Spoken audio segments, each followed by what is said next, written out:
Hello guests, welcome to Quite Optimal, the show where we discuss the best of everything on a per dollar basis. And today we're going to be looking at pickleball paddles, and we're going to be specifically looking at the 6 characteristics that an optimal pickleball paddle should have. And then I'm going to go out and buy 5 different paddles with those 6 characteristics to test which of them you should buy. The 6 key things about a paddle's construction that we're going to be paying attention to are edge design, surface material, thermoforming, core material, core thickness, and paddle shape.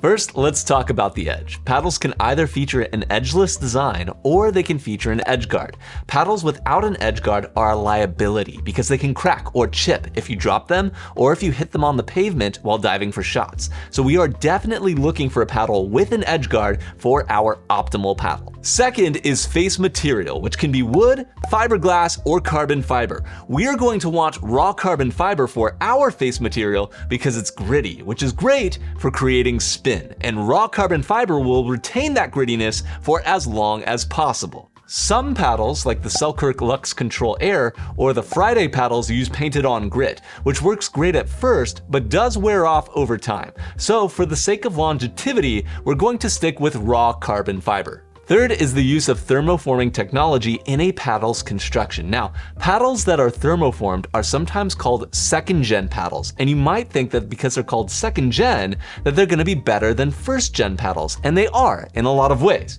They're harder to snap in half, and they generate more power than first-gen paddles. However, thermoformed paddles have a couple of enormous downsides that make them suboptimal. Not only do they tend to be more expensive, but they are also more prone to core crushing and delamination, which is where the surface material separates from the inside core of the paddle, leading to wildly inconsistent shots. Since we want our paddles to last as long as possible, we are going to be looking for those that are not thermoformed. Fourth is core material. If a paddle isn't wood, then there has to be something on the inside of the paddle to fill the space between the front and the back face of the paddle. There are 2 materials that don't really get used anymore, but you'd still want to avoid them in case you come across one. One of the 2 materials is aluminum, which doesn't really get used anymore because it's so hard to generate any power out of it. The other core material we're going to avoid is Nomex, which doesn't get used too much anymore because it has the opposite problem of aluminum. It generates too much pop off the face of the paddle, making it harder to control the speed and direction of the ball. I've used a paddle with a Nomex core before. It was an older model called the Gamma Atomic 2.0, and it was incredible the amount of speed I could get out of it. It even sounded different. It sounded louder.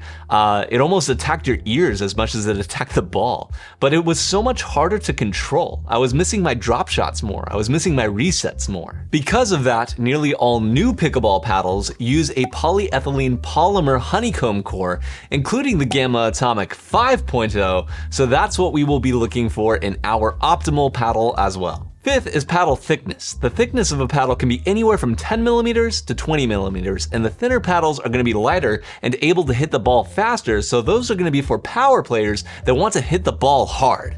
The thicker paddles have a larger sweet spot and the ability for the ball to sink into them more, making it easier to hit drop shots and resets, so those are going to be more preferred by control players. Most of the best-selling paddles are 16 millimeters, and most professionals agree that control of the ball is more important than power, so we will be looking for a 16 millimeter paddle. Sixth is paddle shape, which can either be wide, standard, or elongated, and most professional pickleball players use elongated paddles for the additional reach, which is why we will also be looking for an elongated paddle. The paddle most recommended on the internet by reviewers and influencers that has all 6 of these optimal characteristics is the Vatic Pro Prism V7. I bought the Vatic Pro Prism V7 on Amazon for $100, and I really like it. But I thought maybe I could find something almost as good for a much lower price. So I bought 4 cheap paddles on Amazon, which all have the same 6 optimal characteristics as the Vatic Pro. I was particularly impressed with the $40 Roycelong Paddle. It seemed equivalent to the Vatic Pro in nearly every way except the handle, which feels less premium than the Vatic Pro, but still comfortable. The face of the paddle was just as gritty as the Vatic Pro, if not more. The biggest downside to the Roycelong is that it is not USA Pickleball approved, which means you couldn't use it in tournaments. So then I bought the $40 Aihoye because it is USA Pickleball approved. I was really hoping it would be the clear winner of the cheap paddles, but I was really disappointed to find out that its face is noticeably less gritty than the Roycelong.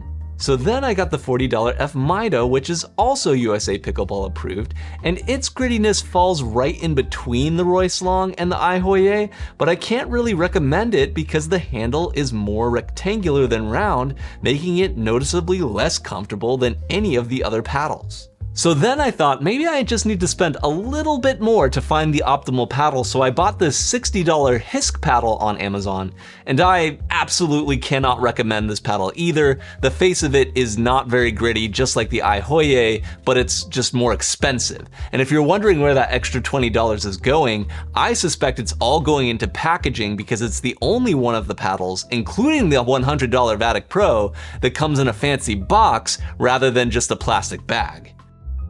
After examining and playtesting all these paddles, I find it really unfortunate that Roycelong didn't bother to get their paddle USAP approved. It's better than all the other cheap paddles and only lags behind the Vatic Pro by a little bit. I had several people test the Roycelong against the Vatic Pro, and even the more critical 4.5 players said that the Vatic Pro was at most 30% better than the Roycelong, which would make the Roycelong more optimal because the Vatic Pro is also 150% more expensive. But since the Roycelong is not USAP approved, here's my recommendation. If you know that you're never going to go into a pickleball tournament, or maybe you're not even looking for a paddle for yourself, maybe you're looking for paddles for your kids so that the family can play together, then absolutely get yourself some Roycelongs and save yourself some cash. On the other hand, if there's even the slightest chance that you're gonna wanna go into a pickleball tournament at some point in the future, then I agree with the internet consensus that the Vatic Pro Prism V7 is the best paddle for the cost. Yes, you can enter into tournaments with the Aihoye, but if you're gonna be putting in the hours and hours that it takes to perform at competition level,